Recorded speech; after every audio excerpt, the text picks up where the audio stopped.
Hi, folks. David Jamieson here, editor of Conter.co.uk, back for another wee chat about Scottish politics. And this week, with the reopening of the Parliament in the last couple of weeks and the Scottish Government unveiling its programme for government, we have once again been told that we are heading to an independence referendum, this time before 2023. I don't know how many of these we're now at. There seems to have been quite a few in the last few years since the 2014 referendum, but here we are once again. We will have this referendum before 2023, unless events mean that we can't, which has been the case now for quite a long time.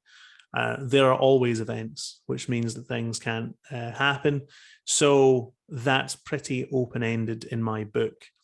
As you might be able to tell by now, I'm not a great believer in the idea that we're about to have an independence referendum in the next few years. There's a few reasons for that. I don't think that the British state wants it.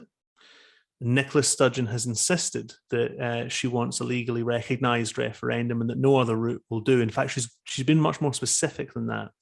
She said that only the 2014, the 2012 to 2014 route will do. That is an agreement like the Edinburgh Agreement of 2012, leading on to a referendum like the one in 2014. And that's the only process that she will consider for an independence referendum.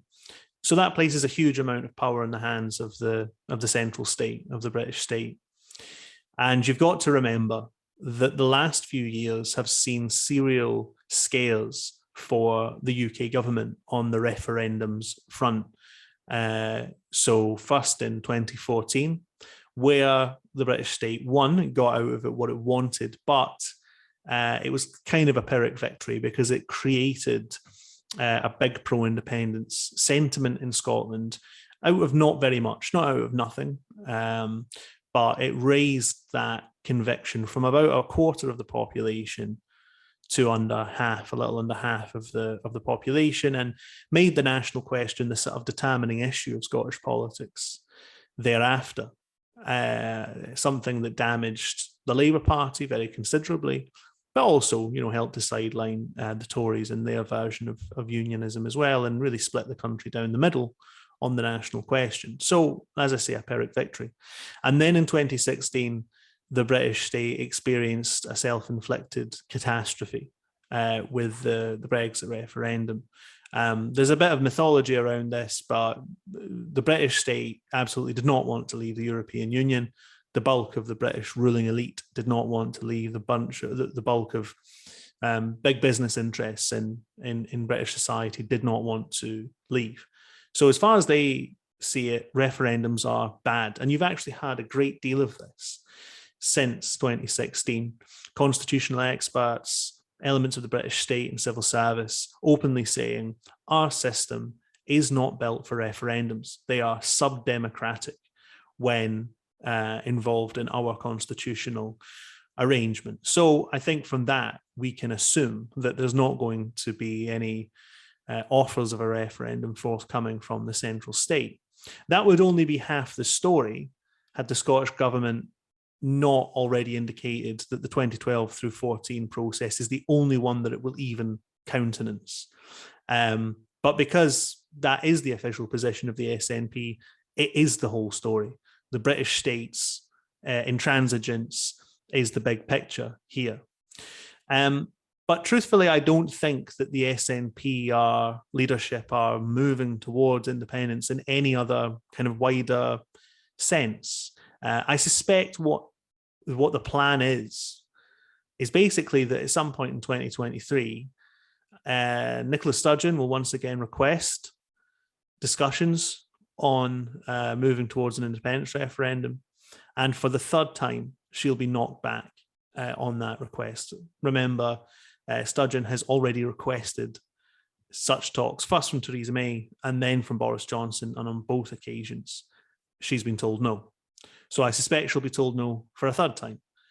And that what will happen after that is there will be some new departure in our endless movement towards Scottish independence. It might be some kind of, taking it to the courts or something, which will solve absolutely nothing at all. But what it will do will drag us then into the Scottish 2026 elections, and before that into the general elections, where the SNP can once again say, you must vote for us. This is the crucial vote for Scottish independence, which is how they have become hegemonic in Scottish politics in recent years. So this process is set to run and run.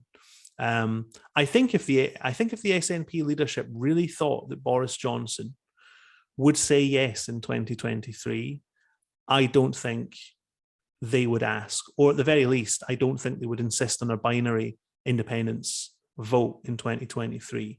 What I'm saying is I don't think that the leadership wants this.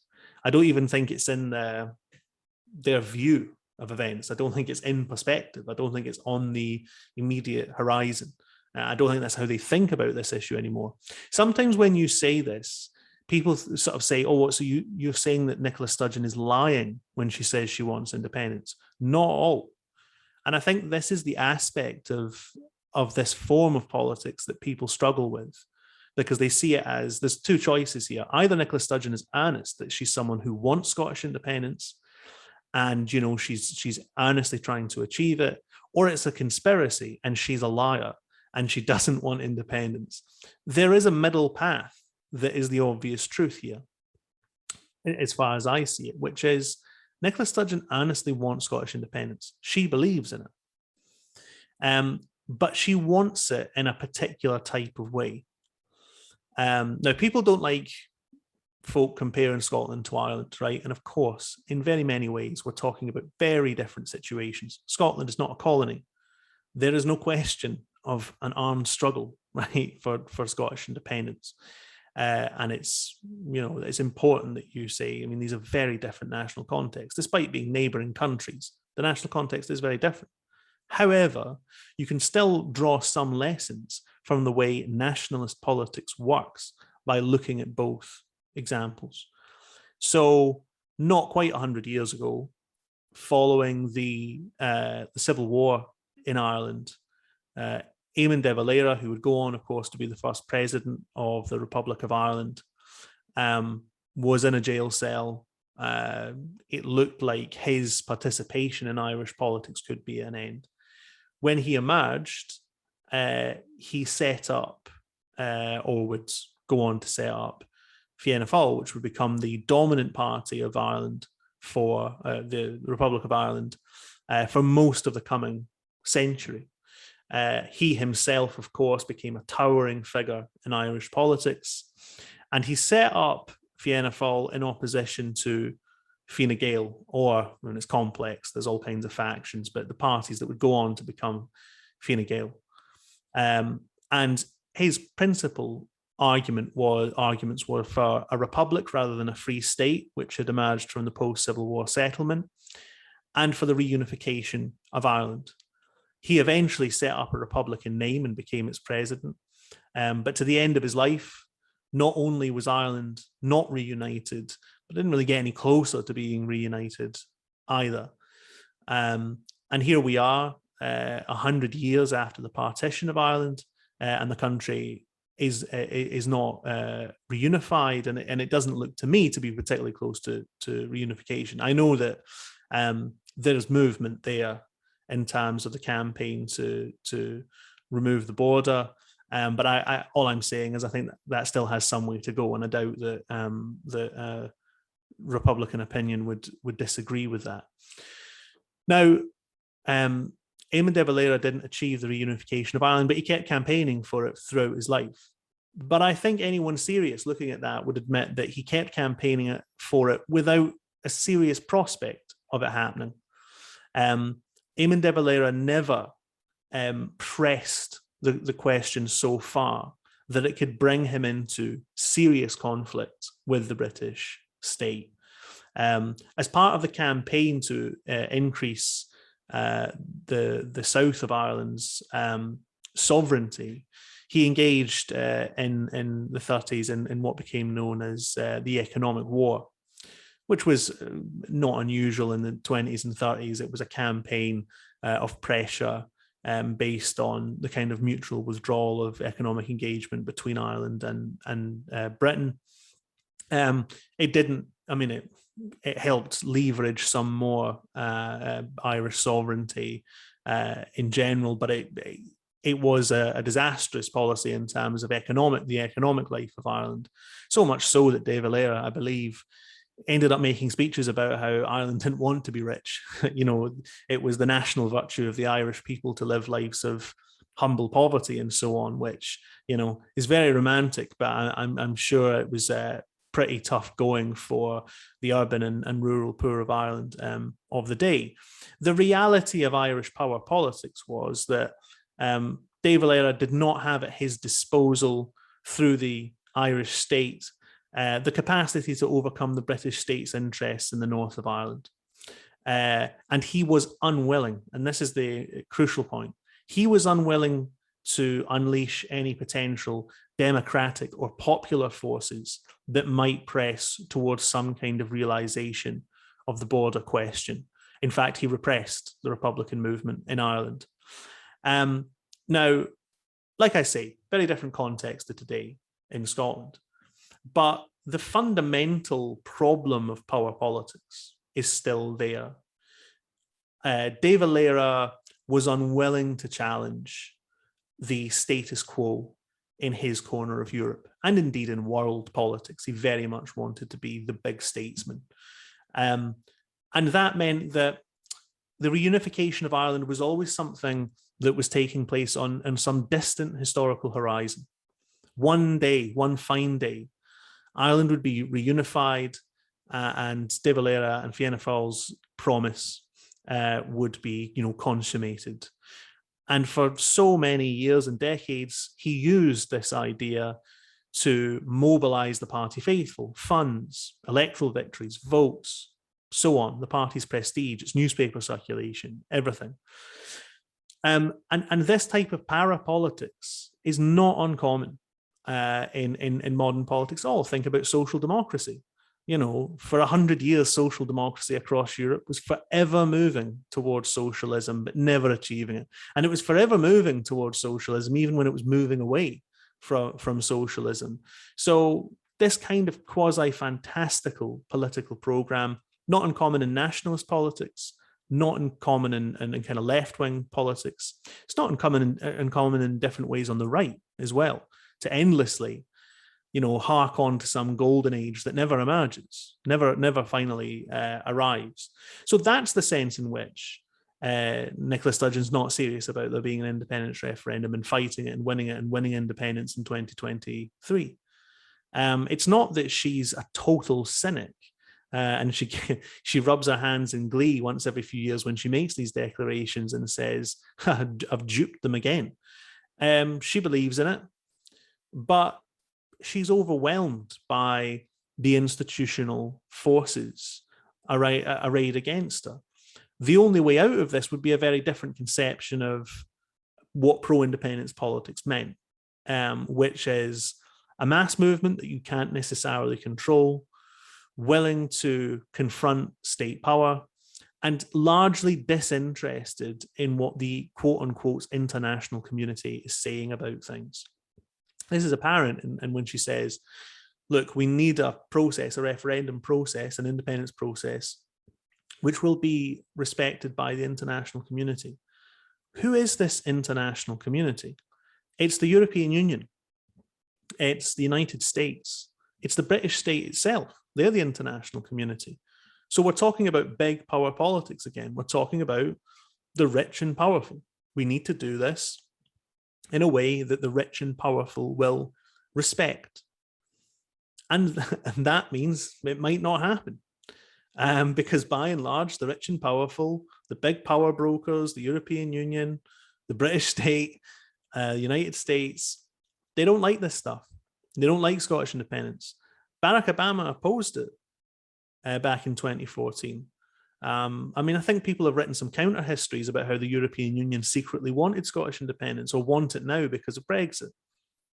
I doubt it. When it comes down to it, they don't like the disruption. They don't like the disruption to business. They don't like the disruption to the political map of Europe. and so on. They don't like what it might mean for situations like Catalonia, and there are half a dozen other hot point national questions around Europe. So Nicola Sturgeon, once confronted with this situation, yes, she keeps believing in independence. Yes, she needs to keep mobilizing pro-independence supporters. But at the end of the day, she spends much more time making friends in Berlin and Washington and Brussels. That's the immediate prospectus of her politics. That's her day-to-day. That's her bread and butter. And so she can keep believing in independence.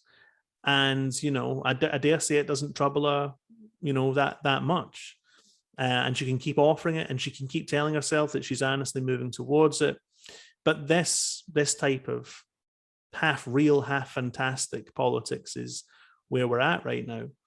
And if we want to move beyond it, then we need to get really serious about a few questions. We need to get serious about the question of sovereignty. Who rules?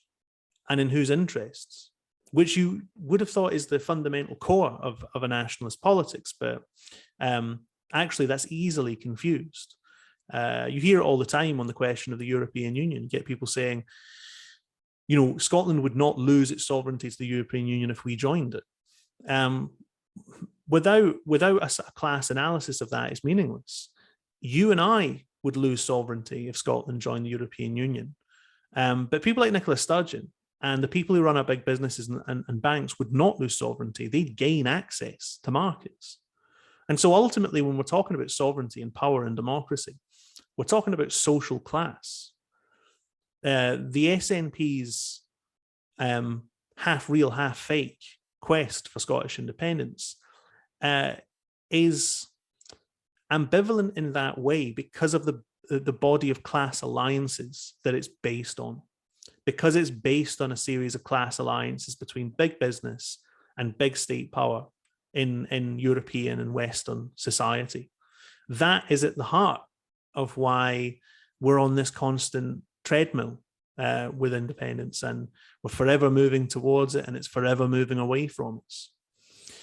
So those are just a few thoughts on the eve of the SNP conference, where I dare say we'll be hearing yet more about our endless journey towards independence. If you think I'm talking a load of rubbish, please do respond. You can post beneath this article. Please subscribe to this channel, whether you agree with it or you just find these arguments interesting. If you think that they are guff, as I say, then please send your submissions to editor@conter.co.uk. And I look forward to speaking to you all again soon.